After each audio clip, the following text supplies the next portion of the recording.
Alright. May kanta ako sa'yo. Pagdating na... Oo nga po eh. Pat, hello, welcome. Ilan taon ka na, Pat? 20 po. Oh my God, may tatanong ka kay Pat. Oo.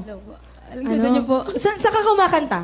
Puro bars po. So, Resto bar. nagigig ka. Gaano ka kadalas kumakanta?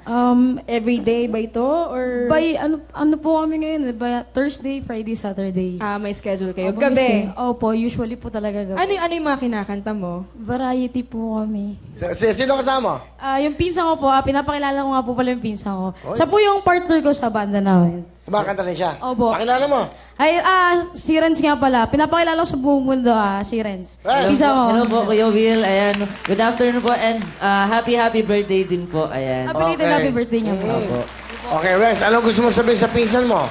Ayun, Ate Pat, ayun nga, kagaya nga ng sabi ko, mag-iisang taon na tayong magkasama sa gig. Marami na tayong pagpapaos na pinagdaanan. Every time talagang walang tulog. Ginawa natin lahat para kahit papano, meron pa tayong mapagkakitaan at maitulong kay mama, sa akin, sa kinatita, syempre. Kaya, sobrang thank you kasi in-encourage mo ako na magbanda kasi. Kung hindi dahil sa'yo siguro, ano lang ako, pa-amateur. Hindi ko naman minamaliit yung amateur, pero wala talaga masyadong luck, di ba?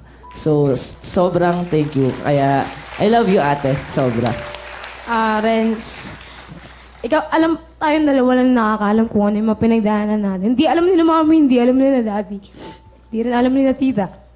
Sobrang thank you kasi tinulungan mo lumabas sa comfort zone. Kundi po dahil sa kanya. Hindi po may lalabas yung talent ko.